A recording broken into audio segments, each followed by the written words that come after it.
할렐루야. 오늘도 살아계신 하나님을 예배하며 하나님만 높여드리는 귀한 시간 되실 줄 믿습니다. 함께 묵도하심으로 2020년 5월 첫 번째 주일 영상 예배를 시작하도록 하겠습니다. 함께 기도하시겠습니다.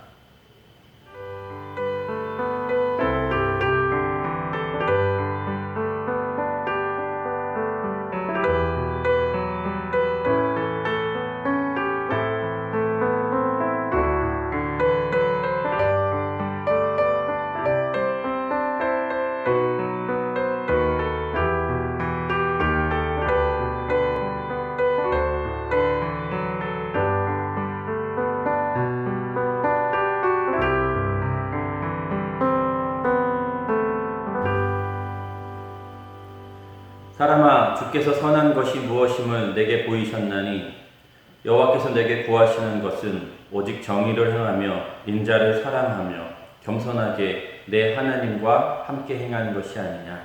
아멘. 우리 다 같이 자리에서 일어나셔서 우리 함께 하시고 살아계신 그 하나님을 예배합니다.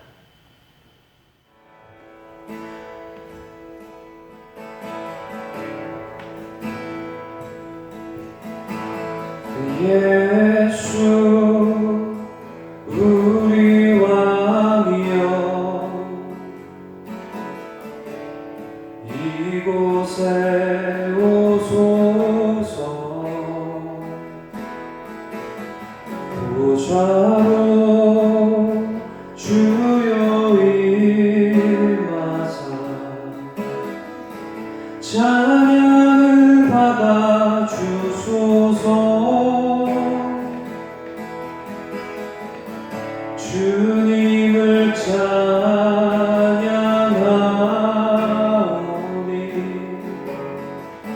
주님을 경배하오니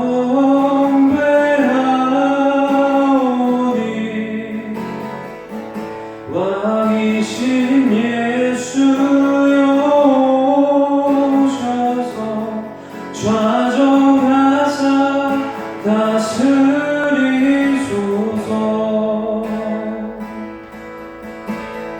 예수 우리 왕이여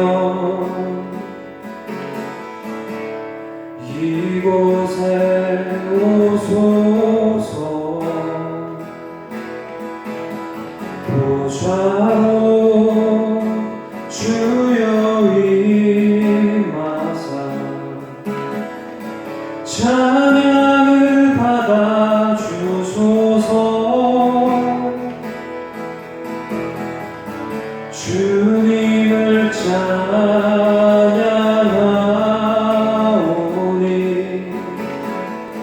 주님을 경배하오니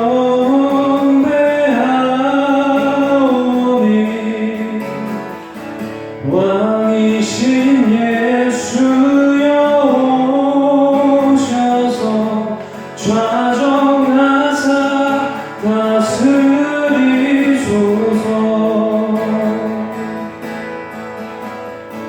주님을 찬양하오니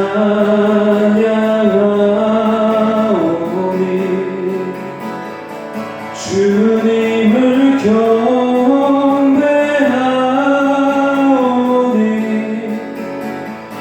왕이신 예수여 오셔서 좌정하사 다스리소서.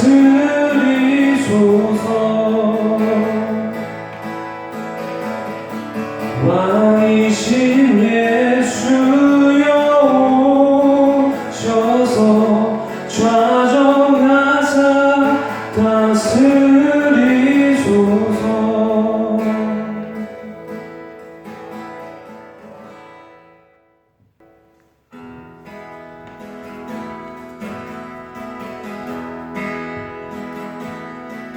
내가 어둠 속에서 헤맬 때도 주님은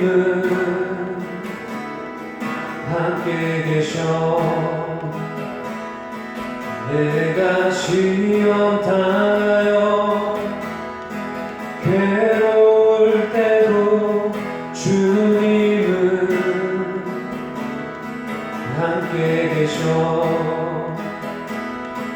찬양하네 할렐루야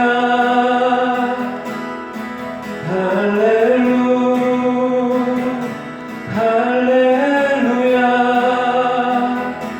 우리 모두 찬양 할렐루야 주님 나와 함께 계시네 내가 은밀한 곳에서 기도할 때도 주님은 함께 계셔 내가 아무도 모르게 선한 일 할 때도 주님은 함께 계셔 기뻐 찬양하네 할렐루야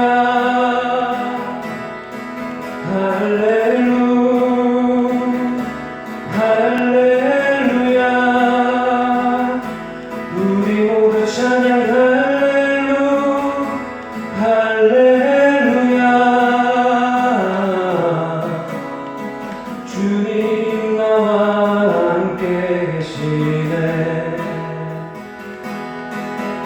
힘이 없고 연약한 사람들에게 주님은 함께 계셔 세상 모든 형제와 자매들에게 주님은 함께 계셔 기뻐 찬양하네 할렐루야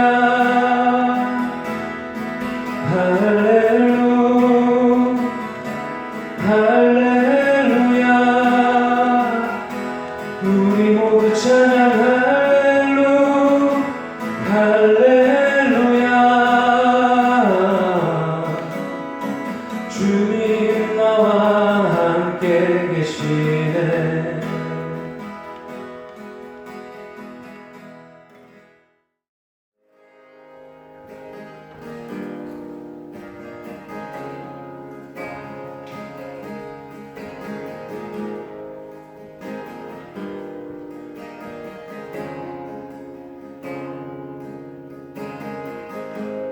주님과 같이 내 마음 만지는 분은 없네 오랜 세월 찾아 나아갔네 내게 주밖에 없네 주님과 같이 내 마음 만지는 분은 없네 오랜 세월 찾아 나아갔네 내게 주밖에 없네 주잡이 강같이 흐르고 주 손길 치료하네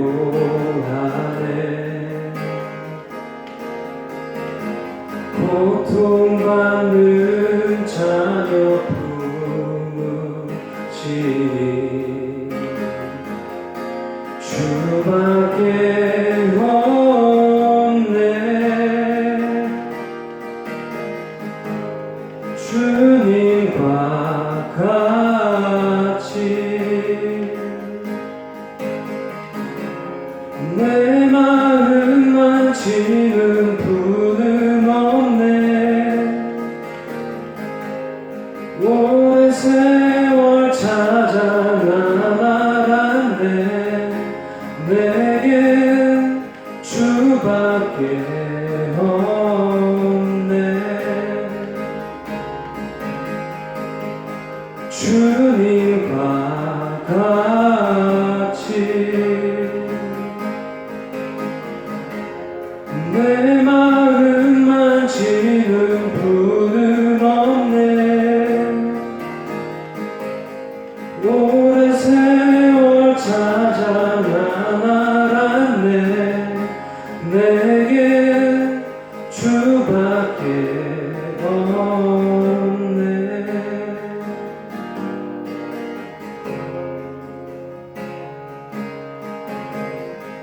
내 안에 주를 향한 이 노래, 영원한 노래 있으니 나를 향한 주님의 크신 사랑 영원히 찬양하리라.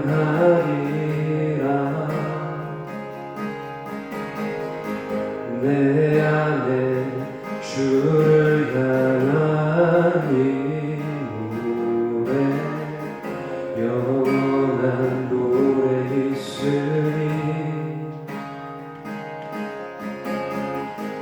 날 향한 주님의 크신 사랑 영원히 찬양하리라.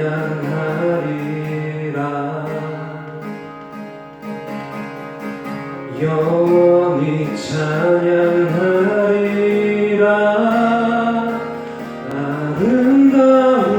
아름다우신 오 놀라우신 형언할 수 없는 사랑 오 위대하신 하나님의 사랑 영원히 찬양하리.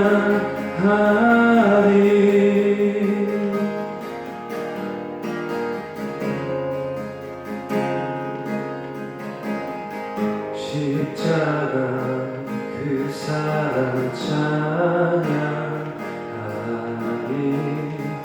나를 구원하신 그 사랑 내 삶을 드려 찬양하리라. 놀라우신 주의 사랑 영원히 찬양하리라. 아름다우신 오 놀라우신 영원할 수 없는 사랑 오 위대하신 하나님의 사랑 영원히 찬양하리.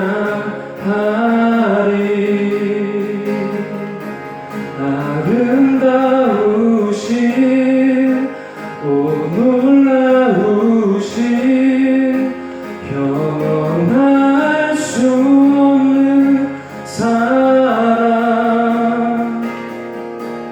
오 위대하신 하나님의 사랑 영원히 찬양하리.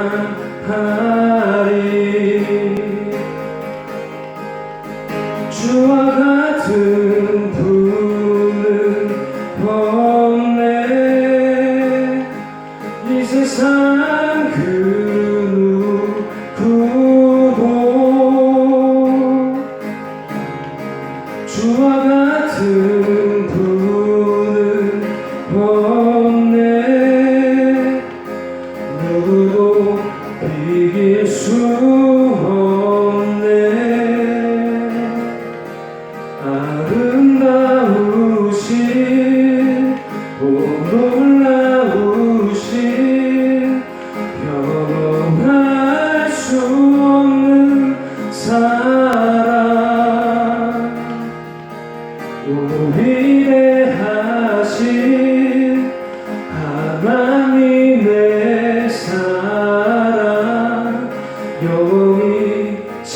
찬양하리.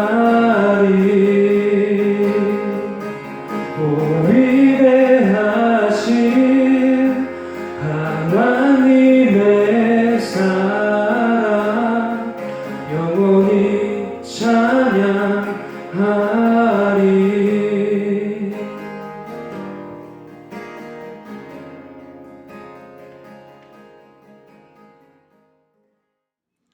참으로 선하신 하나님, 오늘도 우리에게 주신 이 호흡과 새날에 감사드립니다. 지난 한 주도 변함없이 우리를 살피시고 지키신 은혜에 감사드립니다. 이 시간 다시 지난 한 주를 돌아봅니다.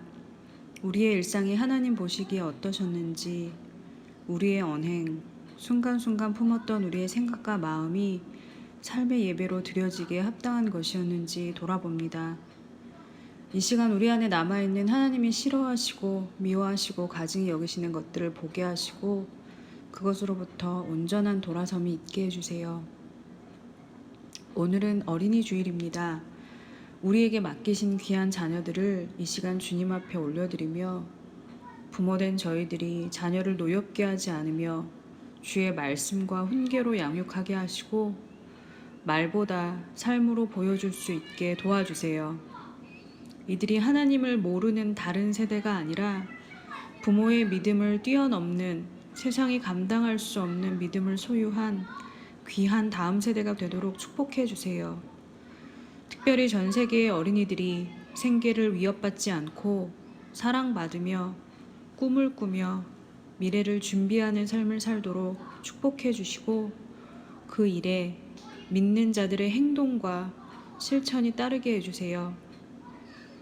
오늘도 우리에게 고민관 목사님을 통해서 말씀을 주시니 감사합니다. 우리의 마음을 열어주셔서 말씀을 두렵고 떨리는 마음으로 받게 하시고 깨달을 수 있는 지혜와 인내를 주세요. 이 말씀이 우리의 삶의 기준이 되게 해주세요. 말씀을 준비하시고 선포하시는 고민관 목사님을 영육간에 강건하게 하시고 예배를 섬기는 모든 지체들에게 주 안에서 형통하는 복을 허락해 주세요. 다사랑교회 모든 지체들이 다시 모여 함께 예배할 날을 준비하는 복된 인생 되기를 원합니다. 감사드리며 예수님의 이름으로 기도합니다. 아멘. 아멘. 교회 소식입니다. 온 열방과 민족을 위해서 계속 기도합니다. 뉴스를 들으시면서 힘들고 어려운 상황 가운데 있는 곳 가운데 계속 기도해 주시기를 요청드립니다. 5월입니다. 4월이 락다운으로 한 달 통째로 그렇게 지나가고 또 5월이 시작됐습니다. 어린이 주일로 또 다음 주는 어버이 주일로 이달은 또 가정의 달로 드려지면서 가족들과 더 많은 이야기 나누고 더 많이 이해하고 또 서로 더 깊은 사랑이 오고 가시는 그런 한 달 그리고 또 이후의 시간 되시기를 축복합니다. 코비드-19 성경 읽기로 함께 극복 3차가 시작되었습니다. 락다운의 연장으로 저희도 같이 지금 성경 읽기가 진행되고 있고요. 매주 화요일에는 저희가 필요한 물품을 사서 구호를 하고 있습니다. 바람가이에 드려지고 있고요. 그리고 지난주에는 광고 드린 것처럼 이터원의 한 교회에 저희가 쌀 5kg짜리 40개와 또 유비 학생들이 세미나를 준비했다가 코비드-19 사태로 인해서 취소되었는데 간식을 150인분 준비했는데 그걸 사용하지 못하고 있다가 이 이터원 현지 교회의 사정을 듣고 저희들에게 후원해 주셔서 전달해드리는 시간을 가졌습니다. 그리고 또 여기서 함께 공부하시다가 어학연수로 오셨다가 철수하신 집사님이 재난지원금을 받으신 금액에서 그 이터원 교회를 후원해달라고 교회를 위해서 사용해달라는 그런 또 헌금도 있으셨습니다. 그리고 어려운 중에도 계속해서 성경도 읽어주시고 또 함께 헌금해주시는 모든 분들께 다시 한번 감사드립니다. 이달의 영화를 좀 추천해드립니다. 5월달에 함께 좀 우리가 함께 모여있고 함께 보지는 못하지만 워룸이라는 그런 영화와 믿음의 승부 요 두 가지를 좀 이번 달에 이렇게 봐주시면 감사하겠습니다. 이미 보신 분들도 있겠지만 또 보실 수 있다면 한 번 더 보시고, 믿음의 승부도 함께 학생들도 좀 보셔서 기도는 어떻게 하는 거고 어떻게 우리가 살아가야 되는구나, 이런 거를 조금 보실 수 있는 그런 영화인데요. 꼭 좀 봐주시면 감사하겠습니다. 예물에 대한 계좌 안내는 화면을 통해서 안내해 드립니다. 송금해 주셔도 좋고 직접 갖다 주셔도 좋겠습니다. 이 시간 함께 예물 드리는 시간입니다. 함께 기도하시겠습니다.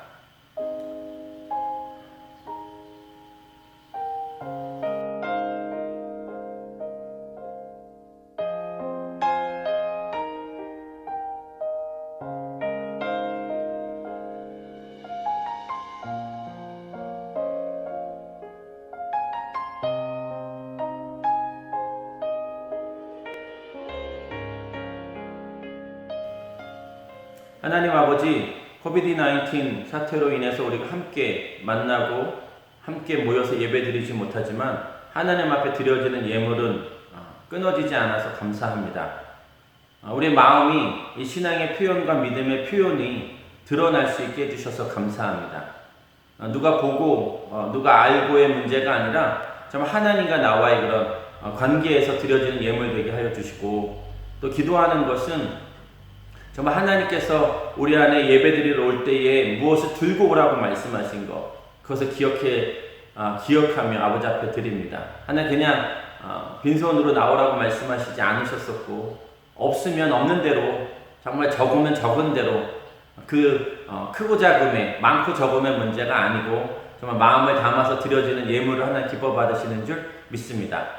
하나님, 많은 예물들 아버지 앞에 드리고 있습니다. 11조로, 감사헌금으로, 교회를 사랑하여 드리는 예물로, 선교헌금으로 드려지는 예물들 하나님 기억하여 주십시오.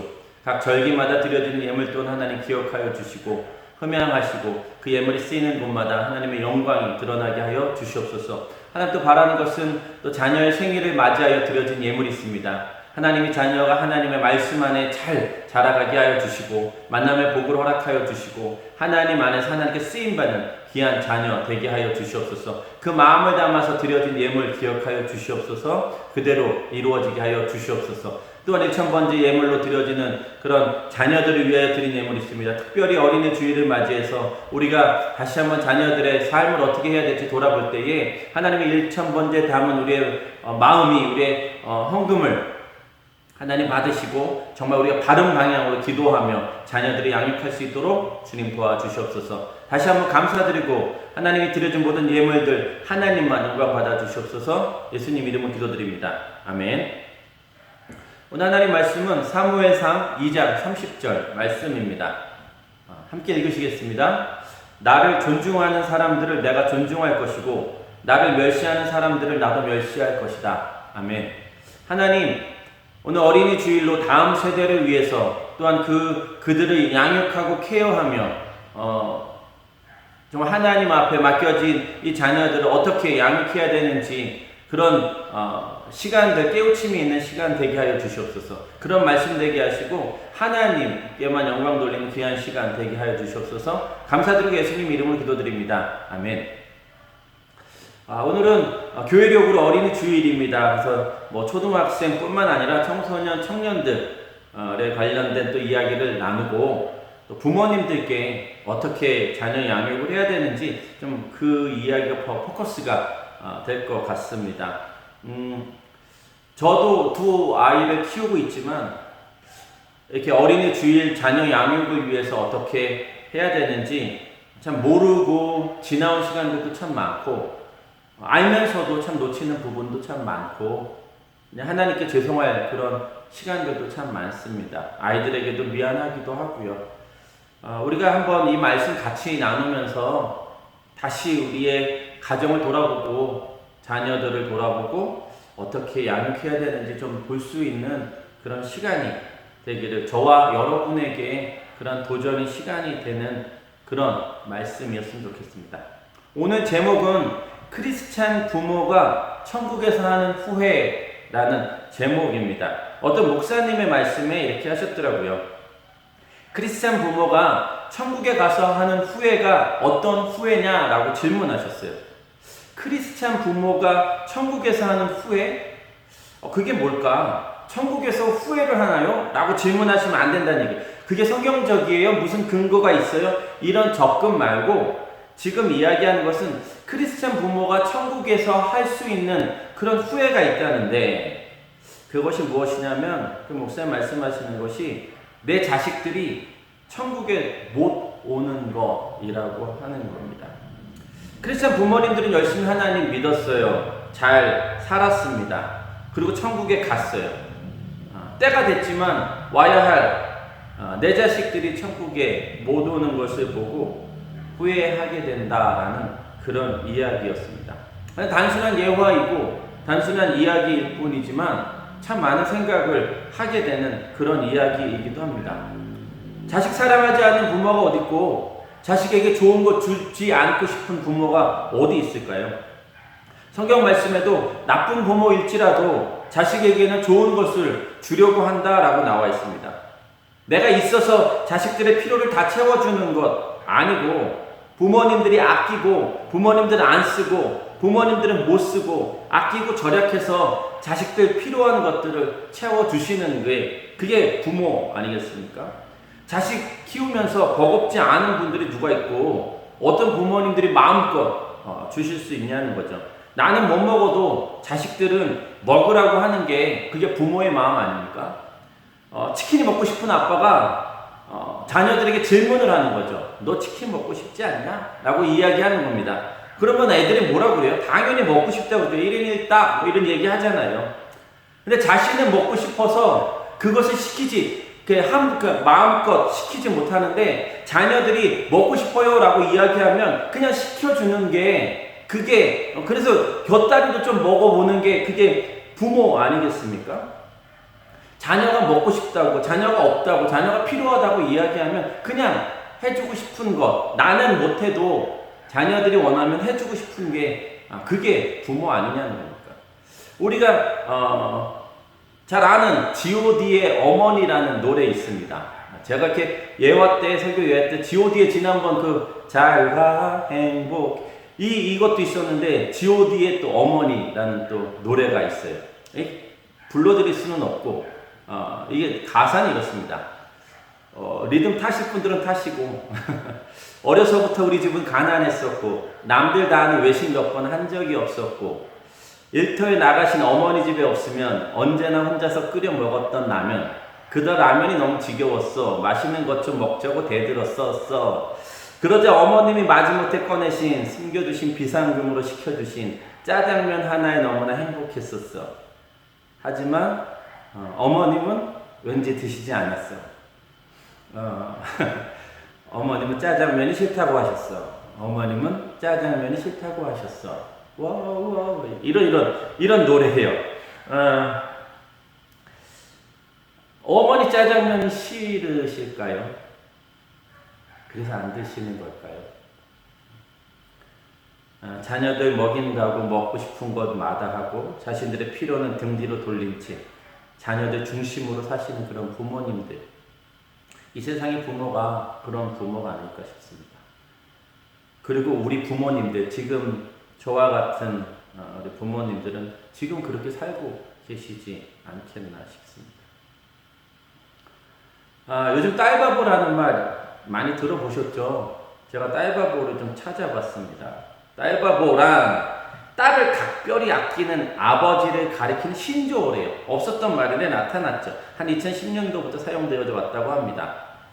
아버지가 딸바보가 되는 이유가 있다는데요. 그 이유가 첫 번째는 딸이 자신과 반 정도 닮았대요. 그리고 또 자신이 아빠가 그 사랑하는 아내 그 남자가 사랑하는 아내와도 반 정도 닮았기 때문에 딸바보가 된다라고 이야기합니다. 되게 굉장히 논리적이죠. 딸바보 아빠 티셔츠라는 것도 있어요. 그래서 사진 띄워 드릴 텐데요. 키트 데일이라는 브라질 주짓수 세계 대회에서 2번이나 챔피언을 차지한 무술의 달인입니다. 이 아빠예요.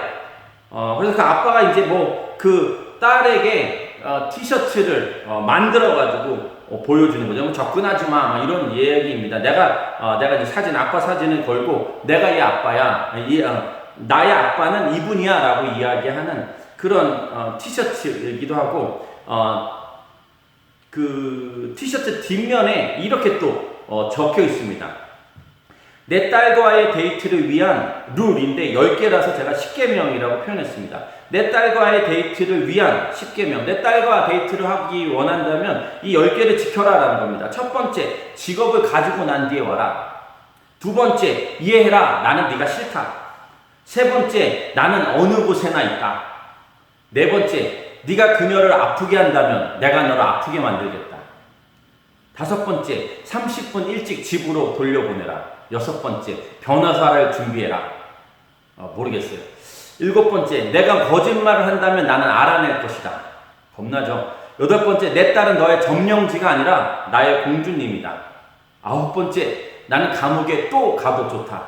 열 번째, 네가 내 딸에게 무엇을 하건 나도 너에게 해주겠다. 이게 그 주짓수 세계 대회에서 2번이나 챔피언을 차지한 그 키트 데일이라는 사람이 만든 그 글이라고, 티셔츠라고 이야기합니다.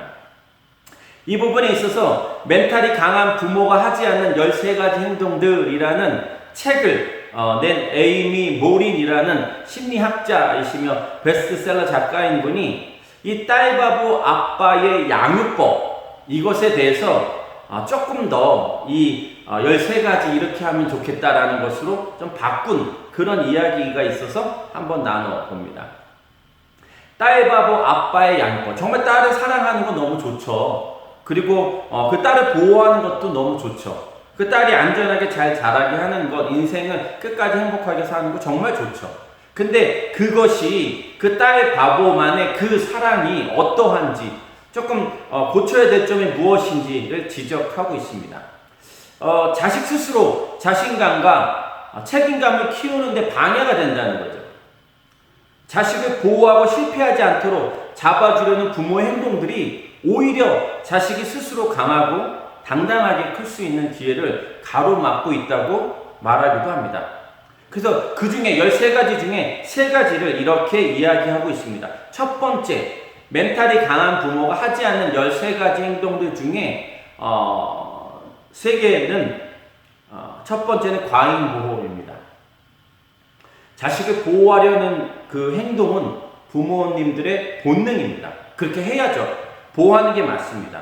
위험 앞에서 두려워하는 자식을 보고 그냥 괜찮아 하고 사는 부모는 세상에 없습니다.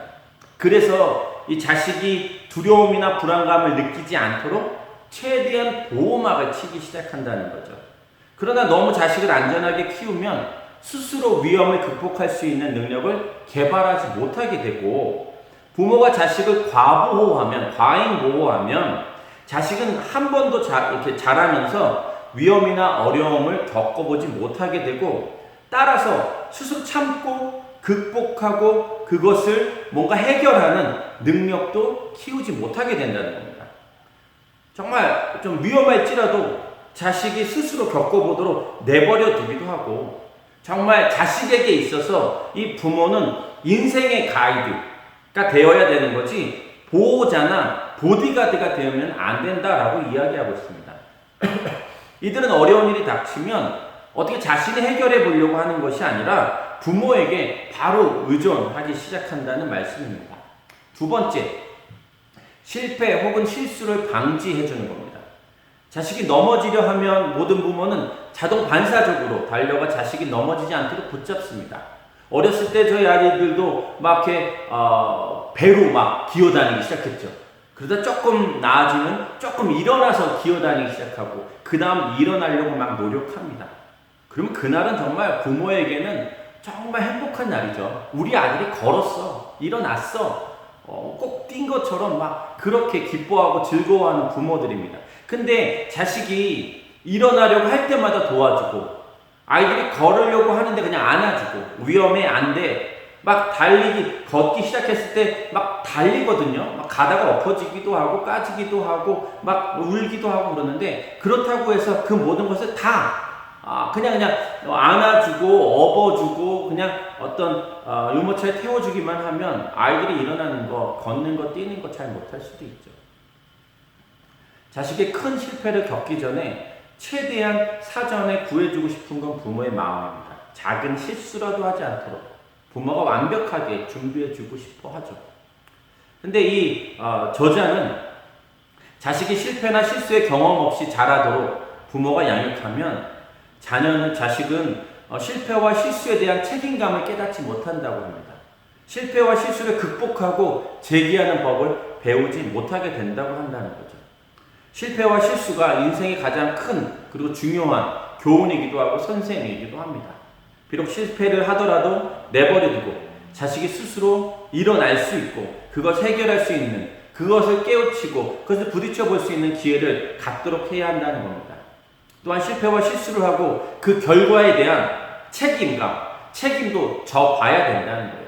내가 실패할 때, 내가 실수할 때 이렇게 책임져야 되는 거구나 라는 것을 알아야 돼요. 죄 지었을 때 이 죄로 말미암아 내가 어떤 책임을 져야 되는지 때로는 놔둬야 된다는 말씀입니다. 그래서 그렇게 자라온 그런 아이들은 실패와 실수를 반복하지 않기 위해서 스스로 더 열심히 해야 된다는 것을 깨닫게 된다는 겁니다. 세 번째, 책임, 의무를 안 지우는 거죠. 과거 세대와 달리 요즘 부모들은 자식에게 집안일을 시키는 것을 좀 꺼려 하죠.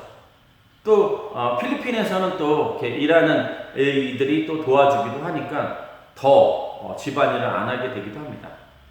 만약에 간혹 집안일이나 심부름을 좀 시켜요. 이거 좀 해라. 이거 좀 하면 좋겠다라고 하면 아이들이 짜증내죠. 투덜거리죠. 불평을 합니다. 화를 내요. 그러면 그때 그만두게 하죠. 그래 하지 마 라고 이야기합니다. 자식에 대해서는 또 지금 중요한 건 무엇이냐면 공부. 네가 공부해야 좋은 대학 가고 좋은 대학 가야 좋은 직업이 되고 좋은 직업을 구해야 좋은 결혼을 하고 좋은 집에 살고 좋은 차에서 행복하게 살 수 있다라는 그런 이야기들을 계속해서 이야기해주는 부모가 많다고 이야기합니다. 자식에게 나이에 걸맞는 적절한 집안일, 심부름을 시키지 않고 키우면 자식이 책임감 있는 어떤 한 시민, 한 국민으로 자라는 기회를 가로막는 것이라고 저자는 지적합니다. 아이들은 비록 간단한 집안일과 심부름이라도 이를 완수하면서 성취감을 느끼고 수행 역량을 향상시킬 수 있다는 거죠. 어려서부터 자식에게 집안일과 심부름이라도 적극적으로 시키고 이를 책임지고 완수하는 습관이 몸에 배도록 양육해야 된다는 겁니다. 이것이 멘탈이 강한 부모가 하지 않은 13가지 행동들 중에 3가지였습니다. 기회가 된다면 13가지의 행동들을 다 보시면 좋겠죠. 그리고 어떤 것은 내가 잘하고 있고 어떤 것은 또 약한 부분이 있다면 정말 그 자녀들을 위해서 어떻게 양육해야 되는지. 우리 사랑하지만 우리가 부모들이 참고 인내하며 자식들을 위해서 온전히 다 헌신하지만 중요한 건 그 자녀들이 잘 자라가는 것이 우리의 목적이라면 우리가 또 해야 될 것과 과한 것은 조금 줄이는 것이 필요하다는 말씀입니다. 딸바보에서 좀 그런데요. 성경에는 아들 바보가 있습니다. 아들 바보. 아버지가 크리스찬 아버지고 직업은 또 제사장이에요. 성직이죠. 그리고 우리 모두가 지금 크리스찬 아버지시며 제사장입니다. 2명의 아들이 있었어요. 홈리와 비느하스입니다. 아버지는 엘리 제사장이죠. 사무엘상 2장 12절 개역 개정에는 이렇게 되어 있습니다. 엘리 아들들은 행실이 나빠 여호와를 알지 못하더라. 우리말 성경에는 엘리의 아들들은 악한 사람들이었습니다. 그들은 여호와를 의식하지 않았습니다. 크리스찬 부모예요. 그리고 제사장이었습니다. 그때 당시 제사장은 굉장히 높은 그런 직책이었었죠. 포지션이었습니다. 그 아버지가 제사장이면 그때 당시 그 아들들도 제사장이었습니다. 오랜 그런 전통들은 그러한 거였죠. 현대로 돌아오면서 아버지 직업이 그대로 물려가기보다는 아들이 다른 직업을 갖게 되기도 하지만 그때 당시에는 제사장, 아빠가 제사장이면 아들들도 제사장이었습니다. 근데 여기 나와 있는 것처럼 그들은 여호와를 의식하지 않았다는 거예요. 그들은 여호와를 알지 못했다라고 이야기합니다. 17절 말씀은 엘리 아들들의 죄는 여호와 보시기에 너무나 큰 것이었고요. 그들이 여호와의 제사를 업신여겼습니다. 하나님 앞에 제사 드리는 것, 하나님 앞에 온전하게 드려지는 것을 업신여겼다. 근데 그것을 여호와 보시기에 악한 죄, 큰 죄라고 말씀하고 있습니다. 22절 나이 들어 늙은 엘리는 자기 아들들이 온 이스라엘 백성의 회개에 행한 모든 일과 회막문에서 일하는 여자들과 잠을 잔 것에 대해서 다 듣게 됐습니다. 그래서 엘리가 아들들에게 이야기합니다. 너희가 어떻게 이런 짓을 할 수 있느냐. 내가 사람들에게서 너희가 저지른 못된 행동들에 대해서 다 들었다. 내 아들들아 그러면 안 된다. 사람들 사이에 들리는 소문이 좋지 않구나. 사람이 사람에게 죄를 지으면 하나님께서 중재해 주시지만 사람이 여호와께 죄를 지으면 누가 그를 변호하겠느냐. 그러나 엘리의 아들들은 자기 아버지가 남으라는 말에 귀 기울이지 않았습니다. 여호와께서 그들을 죽이기로 작정하셨기 때문입니다.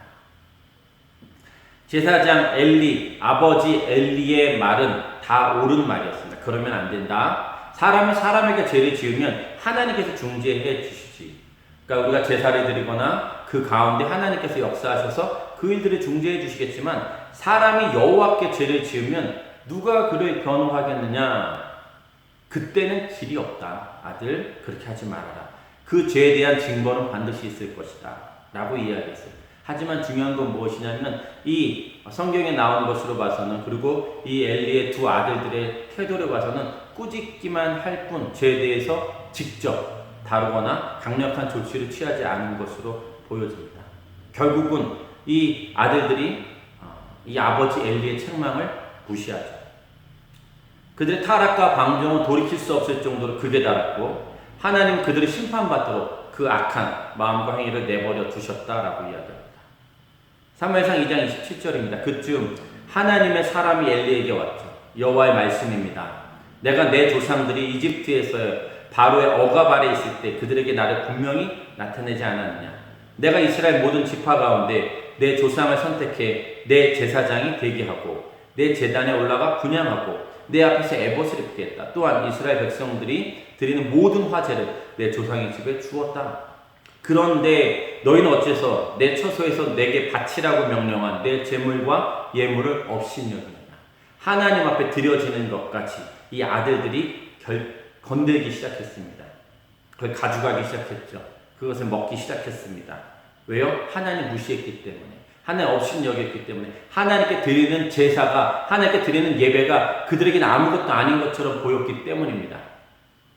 그들이 제사장 집안이었기 때문에 그 백성들을 업신여기며 그냥 그들 안에 그 권위를 사용해서 마음껏 그런 악한 죄를 저질렀다는 말씀입니다. 그런데 사무엘상 2장 29절 말씀에는 왜 내 재물과 예물을 업신여기느냐 그 다음에 네가 어떻게 나보다 네 아들들을 사랑해 내 백성 이스라엘이 바친 모든 재물 가운데 가장 좋은 것을 스스로 살찌게 할 수 있느냐. 네가 어떻게 나보다 네 아들들을 더 사랑하느냐. 나보다 하나님보다 네 아들을. 그러니까 우리가 하나님 사랑해야 되는데 하나님 더 사랑해야 되는데 지금 하나님 말씀하신 것은 어떻게 네 아들들을 나보다 더 사랑하느냐라고 이야기하는 거죠. 지금 이야기하는 것은 이 말씀은 나보다 네 아들들을 더 사랑하느냐 이 말씀은 더 존중이 여기다라는 그 말씀입니다. 하나님을 존중히 여길 때 하나님께서 우리를 존중히 여기신다고 말씀하셨죠. 그러지 않을 때는 멸망이라고 말씀하셨습니다. 엘리가 아들들을 더 존중히 여겼습니다. 더 사랑했어요. 이것에 대해서 명확하게 죄라고 하나님께서 지적하고 계시는 것을 우리는 봐야 된다는 것입니다. 하나님의 것을 가로채고 있는 그 아들들을 더 사랑하는 거예요. 그래서 그것을 용납해 주는 겁니다. 엄히 책망하고 징계하고 공의로 세웠어야 되는데 그러지 않았다는 겁니다. 그들을 너무 중요하게 여겼고 그들을 너무 사랑했기 때문입니다. 존귀하게 여기고 하나님보다 더 그 아들들을 존귀하게 여겼기 때문입니다. 맹목적인 애정, 그 눈이 멀어버린 그 사랑, 그것으로 말미암아 자식들은 그 아버지의 사랑에 감사해서 정말 그 사랑에 맞게 살아가고 자라가는 것이 아니라 점점 더 죄악 가운데 흉악해져 가고 있는 것을 우리가 보고 있습니다. 누가 자기 자식이 사랑스럽지 않을 수 있겠습니까? 누가 하나님께서 주신 그 아들을, 그 딸을 정말 사랑하지 않겠습니까? 근데 중요한 건 무엇이냐면 그 자식을 주신 분이 하나님이시며 그 자식은 우리에게 선물로 주셨지만 그 자식들은 우리가 하나님 앞에서 잘 키워야 된다는 겁니다. 우리는 청직이죠. 하나님께서 우리에게 허락하신 그냥 자녀들일 뿐입니다. 우리는 그 아들이, 그 딸이 정말 잘 하나님 말씀 안에서 자라게 해야 되는 것, 하나님을 사랑하게 하는 것, 그것이 우리에게 맡겨주신 사명입니다. 아무리 사랑스럽고 아무리 연약하고 아무리 귀한 자식일지라도 어렵게 얻었든지 정말 어떻게든 자랐든지 그냥 그것과 상관없이 하나님보다 더 귀할 수는 없다는 말씀입니다. 하나님께서 하나님보다 더 귀하게 여기고 하나님보다 더 사랑하는 것을 우상 숭배라고 이야기하셨고 그 우상 숭배에 대한 죄는 자녀들에게 3, 4대까지 그 일을 행하겠다고 말씀하셨습니다. 사무엘상 3장 13절 말씀입니다. 우리 함께 읽겠습니다. 시작. 엘리가 자기 아들들이 스스로 벌을 청하는 것을 알면서도 그것을 막지 않았기 때문이다. 엘리의 집안을 영원히 심판하시겠다고 말씀하셨어요. 그 이유가 있다면 엘리에게서 그 죄를 찾았습니다. 홈리와 비느하스의 죄로 말미암아 그렇게 됐다고 이야기하지 않으셨어요. 엘리가 자기 아들들이 스스로 벌을 청하는 것을 알면서도 막지 않은 죄, 그 아들들이 하나님 사랑하지 않은 죄, 아들들이 그 예배를 온전하게 드리지 않은 죄, 그 죄를 지금 아들들에게서 찾는 것이 아니라 이 엘리에게서 찾고 있다는 것을 우리가 봐야 된다는 말씀입니다. 오늘 어린이 주일이에요. 다음 세대를 우리가 어떻게 양육해야 될 것인가로 포커스를 잡았습니다. 우리가 어떻게 해야 됩니까? 자식들 사랑하죠. 그 누구보다도 더 사랑하죠. 그러나 중요한 것은 무엇이냐면 그 아들들이 죄를 짓고 있고 딸들이 죄를 짓고 있다면 그것을 막아야 되는 것, 그것이 우리 부모의 역할이요 사명입니다. 그렇지 않으면 그 죄를 부모에게서 찾을 것이고 그 부모에게서 찾은 죄는 그 아들들에게, 그 자식들에게, 후손들에게 내려간다라고 한다는 것을 말씀하십시오. 기억하십시오. 하나님께 죄가 된다는 것을 알면서도 죄를 그치지 않고 그대로 계속 방치해 두는 것, 그것은 멸망을 자초하는 겁니다. 세상에서도 가벼운 죄가 있고 아주 큰 무거운 죄가 있습니다. 가벼운 죄에 대해서는 어떤 보석금을 주기도 하고 아니면 합의를 하기도 하고 아니면 이제 훈방 조치를 하거나 아니면 어떤 교육을 받아서 봉사를 하면서 끝내는 그런 일이 있습니다. 근데 살인과 같이 아니면 진짜 그런 성착취에 대한 유아, 아동에 대한 그런 어려운 납치, 살인 이런 것에 중대한 범죄로 엄히 다스리는 것을 볼 수 있습니다. 세상에서 다루는 죄는 죄의 무겁고 가볍고의 차이입니다. 이해되시겠죠? 죄에도 등급이 있죠.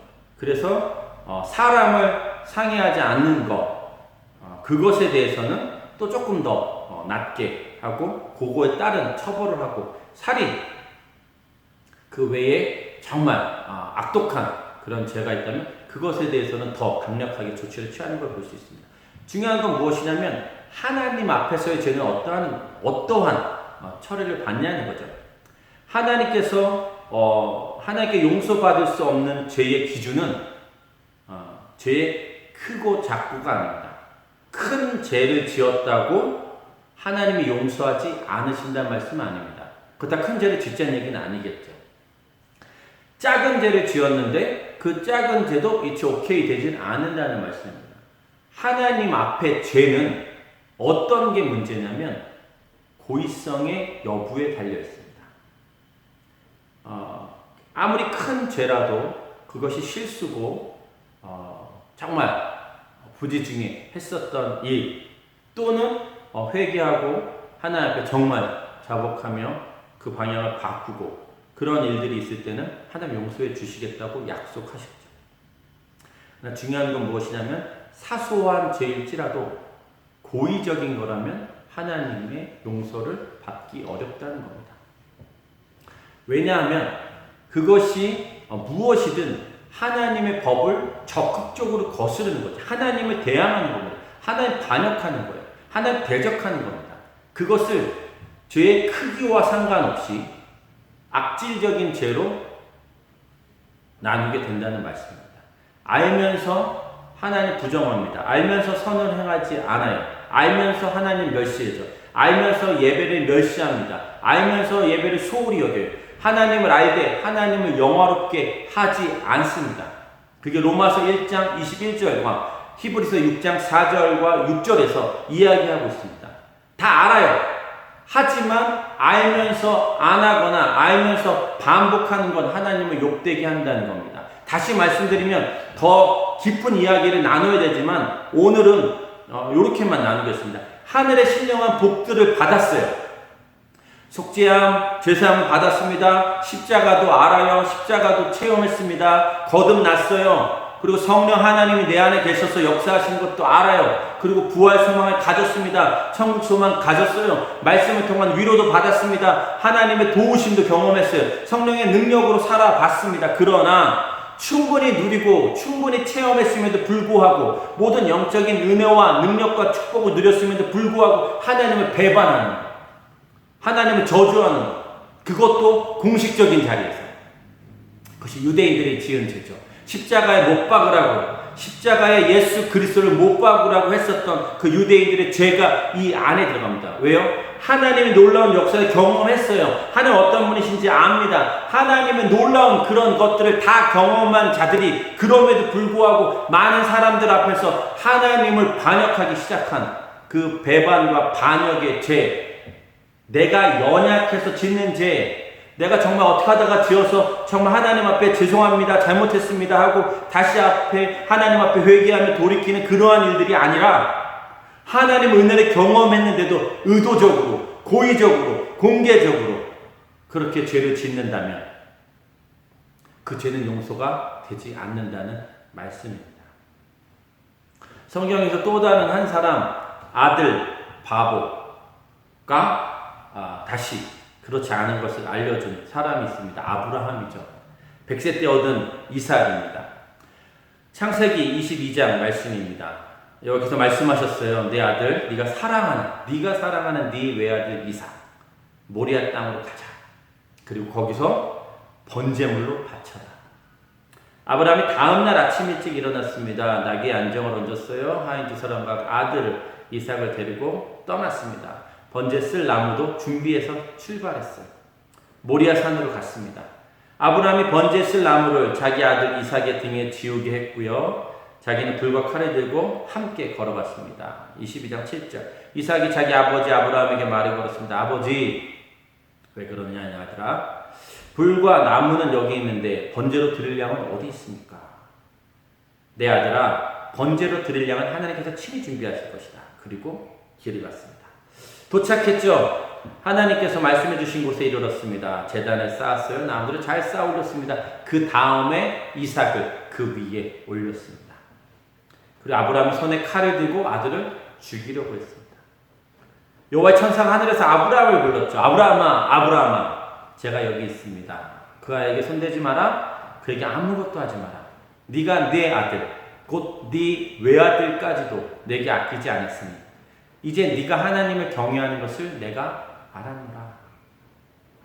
아브라함 눈을 들고 보니 순양 한 마리가 덤불에 뿔이 걸려 있었습니다. 아브라함 가서 그 양을 잡아 자기 아들 대신 번제물로 드렸습니다. 이 일이 일어난 곳은 모리아 산입니다. 산을 내려왔어요. 오는 거리가 사흘 길이었기 때문에 산을 내려와요. 그리고 사흘 길로 집에 돌아갑니다. 아브라함과 이삭이 무슨 얘기했을까요? 가면서 무슨 이야기, 무슨 질문, 아브라함 무슨 대답을 했을까요? 이삭은 그날 아버지 아브라함으로부터 무엇을 배웠을까요? 하나님을 경외한다는 것이 이것이구나. 우리 아버지가 하나님을 경외하는구나. 하나님을 사랑하시는구나. 하나님을 사랑하시는 자에게 주시는 축복이 이거구나. 그거를 배우지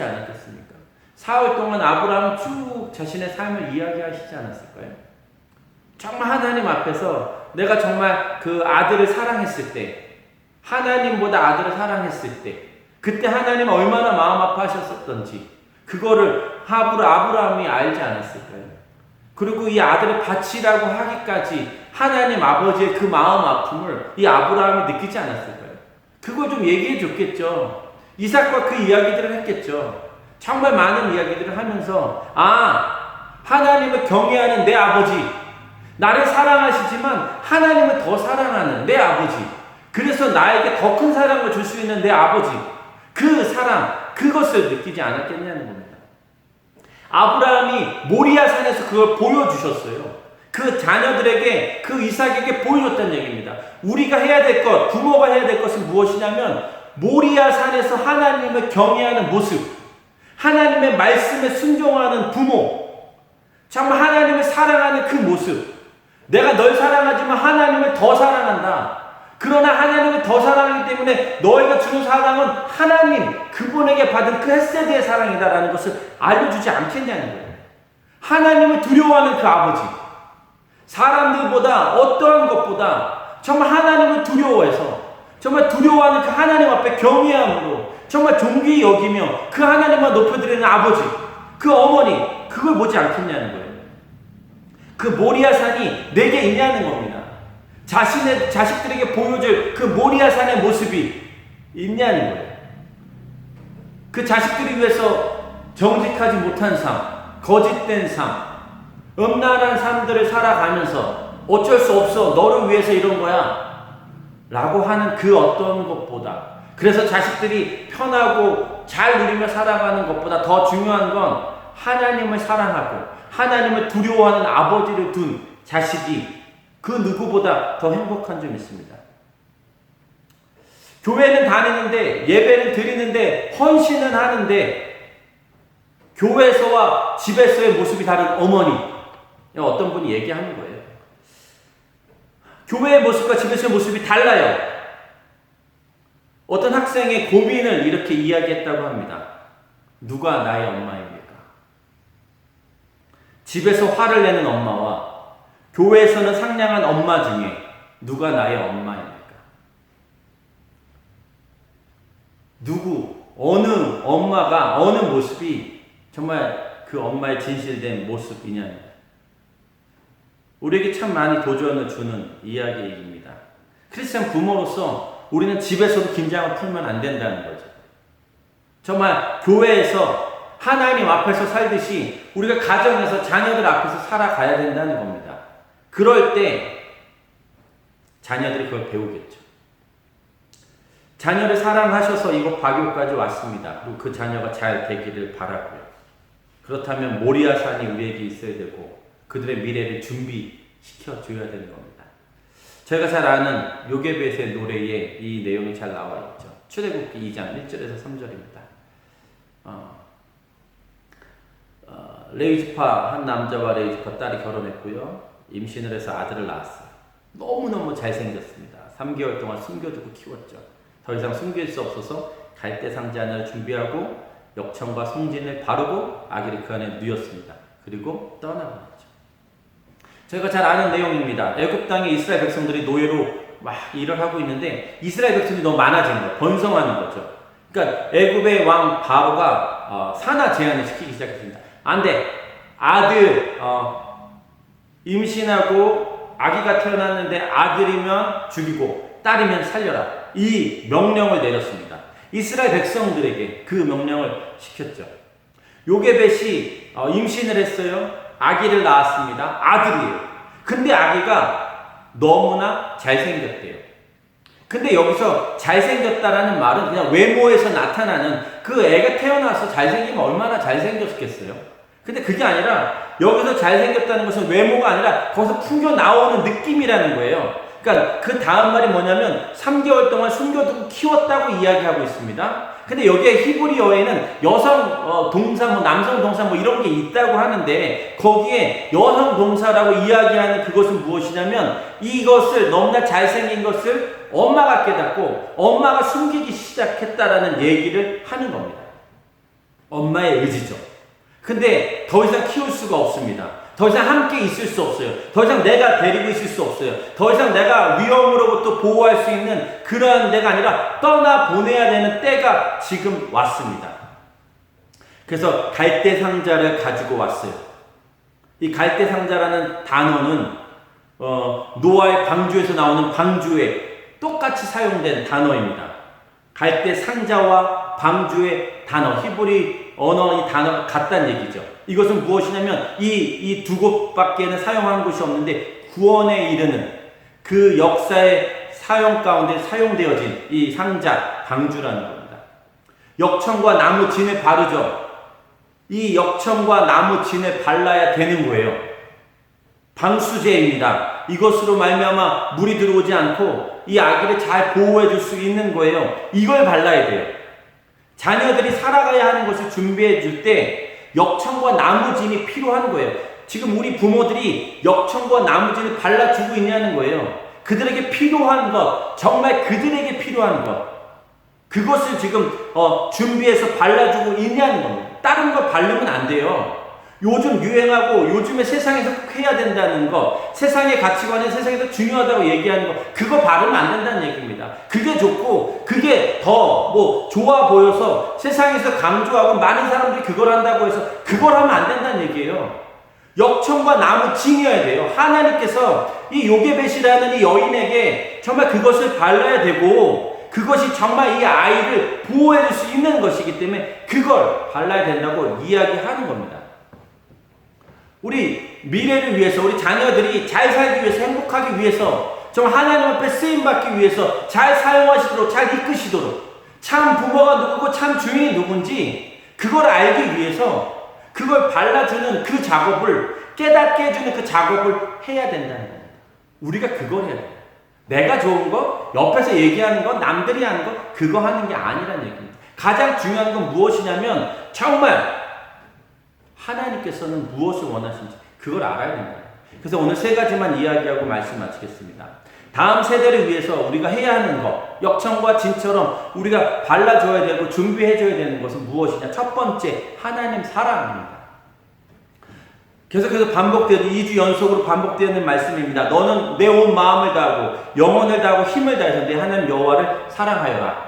지난주에 그 줄다리기 하는 영상 보셨죠? 그만큼 사랑하라는 겁니다. 정말 내 마음과 뜻과 힘을 다해서 하나님 사랑하는 것을 그 아이들이 해야 된다는 얘기예요. 6절에 내가 오늘 너희에게 주는 이 명령들을 네 마음에 새겨. 먼저 부모의 마음에 새겨야 되는 거죠.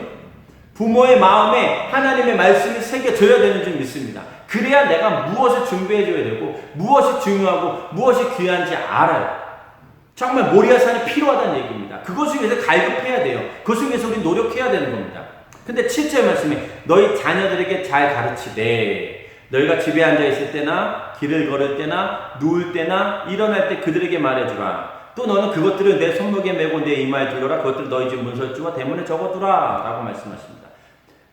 이거 먼저 또 말씀드릴게요. 신명기 5장 9절 너희는 그것들에게 절하지도 말고 경배하지도 말라. 나 너희 하나님은 질투하는 하나님이니 나를 미워하는 사람의 죄를 갚되 아버지의 죄를 3, 4대 자손에게까지 갚고 나를 사랑하고 내 명령을 지키는 사람들은 천대까지 사랑을 베풀 것이다. 하나님께서 네 마음을 먼저 새기고 그 다음에 자녀들에게 가르치라고 말씀하시는 거예요. 자녀들이 뭘 가르쳐요? 세상의 지식, 세상에서 잘 나가는 거, 세상에 중요한 거, 세상에 어떠한 거, 그거 중요한 게 아니라, 그러니까 우리가 먼저 가르쳐야 될 것은 무엇이냐면 하나님 말씀, 하나님 사랑입니다. 그걸 가르쳐야 된다는 얘기예요. 모리아산을 보여주라는 얘기입니다. 내가 너 사랑해. 그냥 내 딸과 데이트할 때 필요한 10가지 10계명을 적어놓고 그걸 강요하는 것이 아니라 내 아들들을 너무 사랑해서 그 죄악들을 계속해서 흉악해져가는 그 아들들을 보고 있으라는 것이 아니라 중요한 건 무엇이냐면 네가 하나님 사랑해야 되는 것, 그것이 정말 천대까지 네가 복을 받는 것이라는 것을 알려줘야 되는 거예요.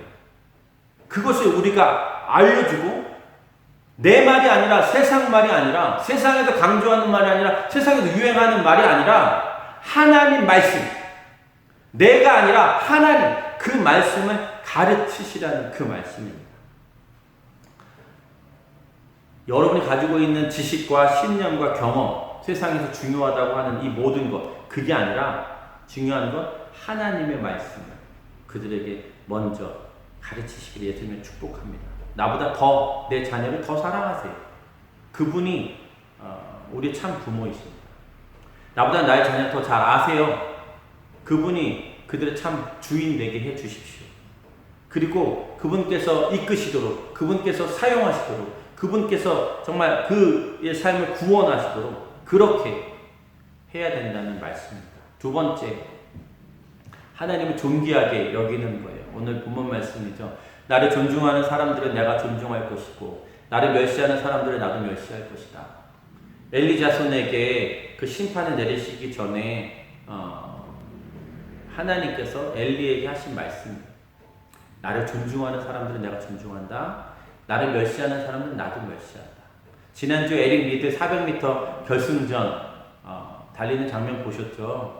그 400m 결승 딱 하기 전에, 결승전 딱 뛰기 전에 어떤 동료로부터 쪽지를 하나 받죠. 그 쪽지에 있었던 그 내용입니다. 에릭, 네가 나를 존중한다면 나도 너를 존중히 여길 것이고 네가 나를 멸시한다면 나도 너를 멸시할 것이다. 이 얘기예요.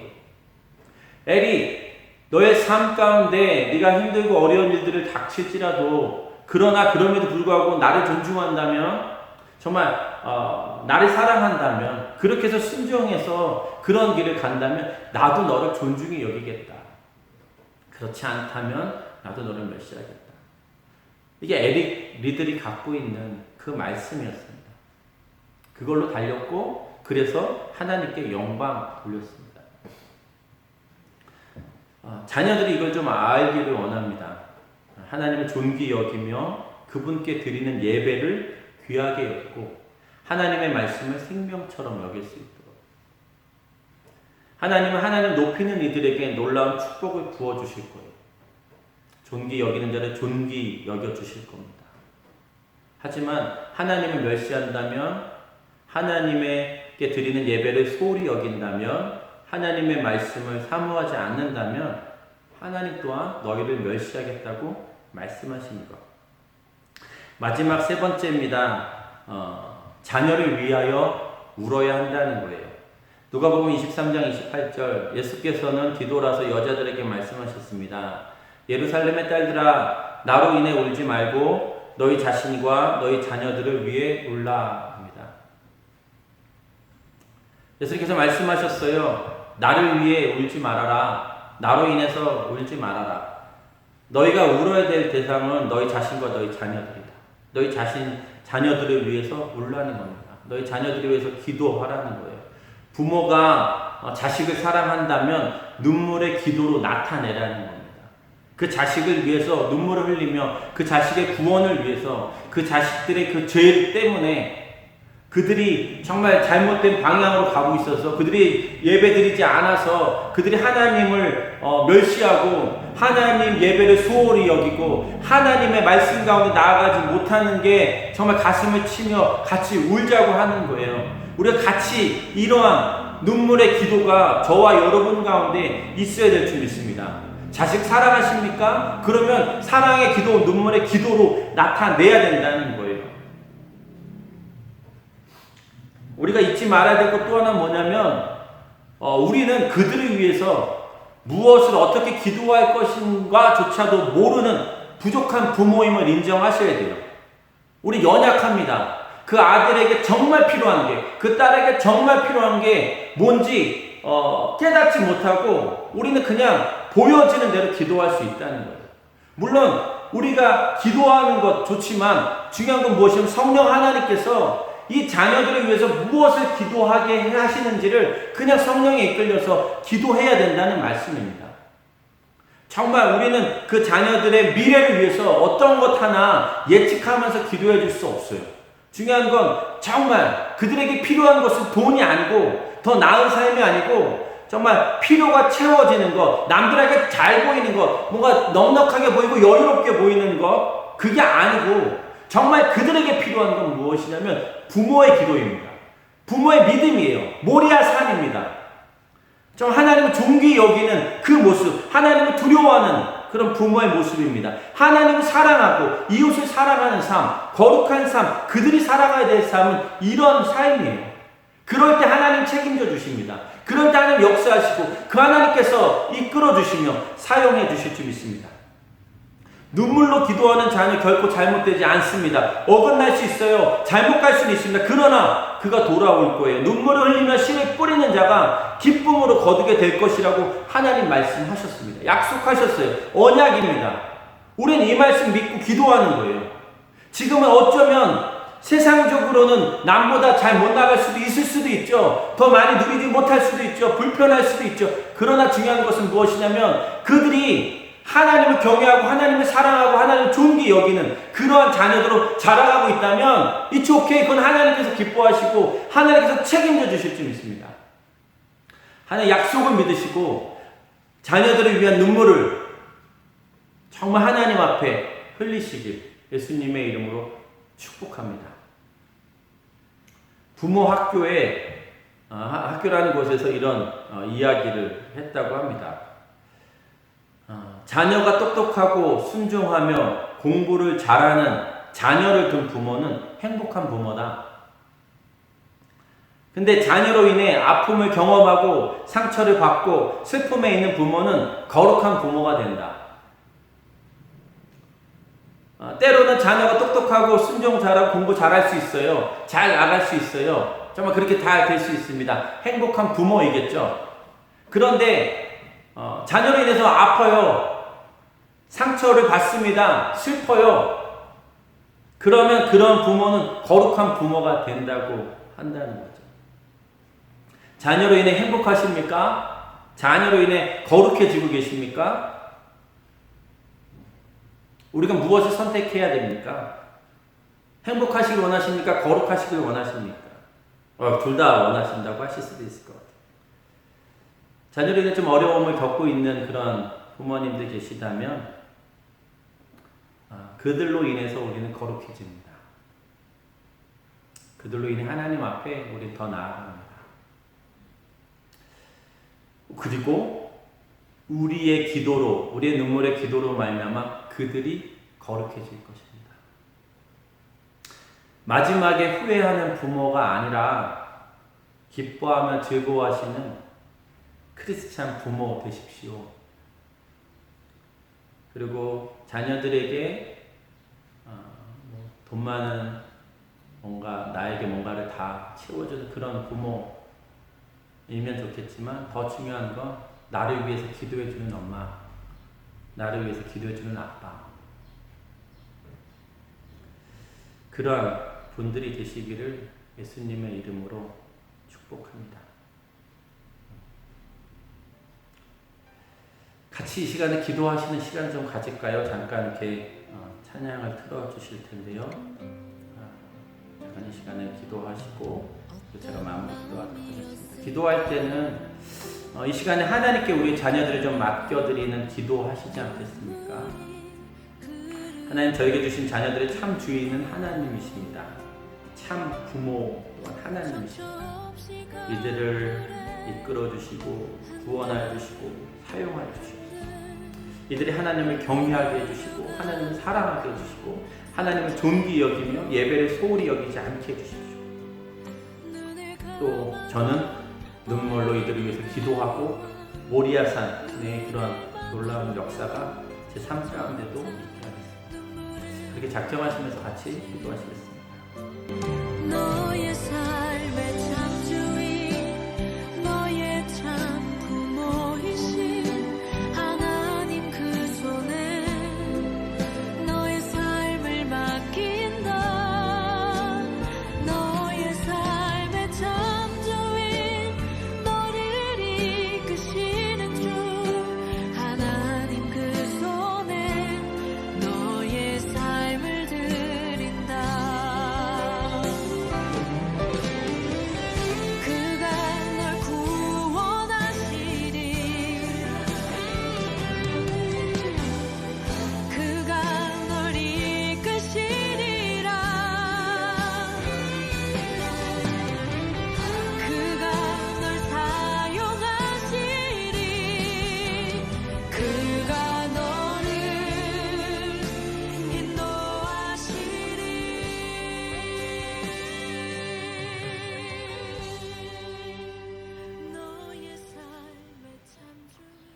하나님, 오늘도 저희들에게 주신 자녀들 하나님께서 우리에게 맡겨주셨는데 그들이 하나님을 잘 사랑하게 하고 또 하나님을 존귀하게 여기며 또 하나님의 예배를 소홀히 여기지 않고 그들의 죄악 가운데 돌이킬 수 있도록 우리가 잘 양육하고 또 그렇게 눈물로 기도하기로 결정합니다.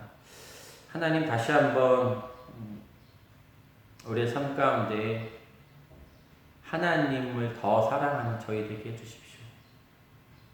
하나님 더 의지하는 저희가 되게 해주시고 저희 가정이 그런 가정 되게 하여 주시옵소서. 저희 자녀들도 하나님 사랑하고 하나님 앞에 정말 하나님을 존귀 여기며 말씀을 생명처럼 여기며 하나님께 드리는 예배가 정말 그들에게 있어서 가장 귀한 것 되게 하여 주시옵소서. 감사드리고 예수님 이름으로 기도드립니다. 아멘. 그 자리에서 일어나셔서 주님의 마음 있는 곳 함께 찬양하시겠습니다.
주의 성정이 되어 영원한 주의 말씀을 향해 주의 마음 있는 곳으로 나의 삶 주의 말씀을 따라 이루실 주의 나라를 향해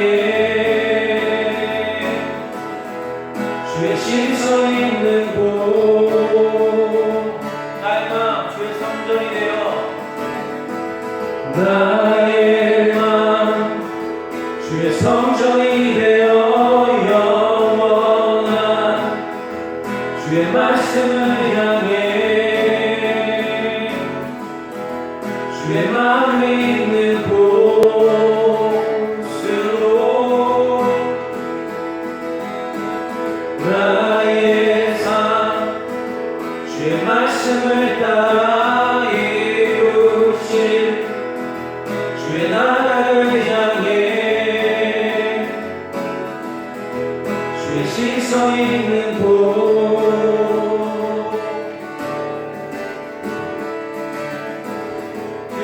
주님의 마음 있는 곳 주님의 신성 있는 곳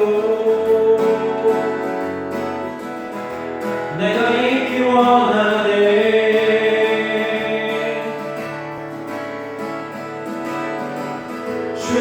주님의 마음 있는 곳 주님의 신성 있는 곳 내가 있기 원하네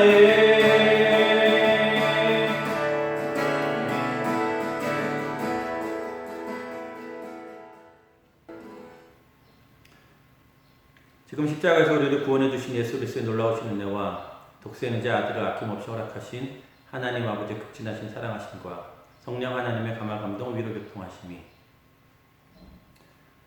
하나님께서 허락하신 자녀들, 그 자녀들을 하나님의 사랑으로 사랑할 뿐만 아니라 하나님을 사랑하고 하나님을 존귀히 여기며 하나님께 드리는 예배를 생명처럼 여기는, 좀 하나님의 말씀을 귀하게 여기는 그런 자녀 되게 하기를, 그래서 기도하며 눈물을 흘리며 그들을 죄악 가운데 있을지라도 잘못된 길로 갈지라도 정말 하나님 앞에 더 기도하며 정말 더 꿇어 기도하기를 결정한 사사랑교회 모든 성도들의 머리 위에와 또 이 영상을 함께 보고 있는 모든 분들에게, 또 그들이 섬기고 있는 학교와 사업장과 학원과 홈스테이 위에 사랑하는 대한민국과 또 가족이 있는 온 열방과 민족 위에 오늘도 말씀을 전하고 복음을 전하고 영적 전쟁하며 애쓰고 계시는 모든 선교사님들의 삶 가운데 이제부터 영원토록 함께 하시길 간절히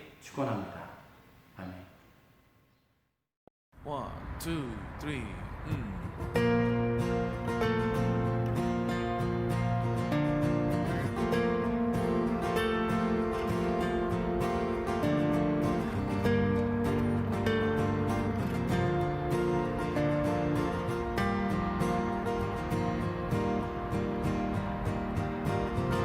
주님의 마음이 있는 곳, 주님의 시선이 있는 곳, 내가 있기 원하네.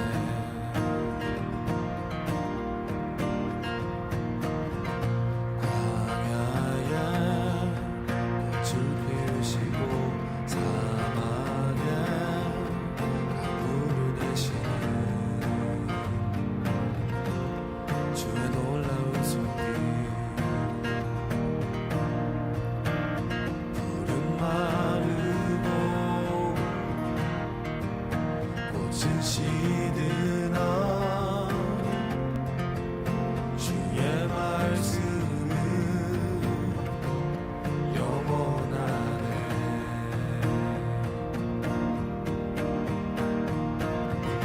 나의 맘 주의 성전이 되어 영원한 주의 말씀을 향해 주의 마음 있는 곳으로 나의 삶 주의 말씀을 따라 이루실 주의 나라를 향해 주의 시선 있는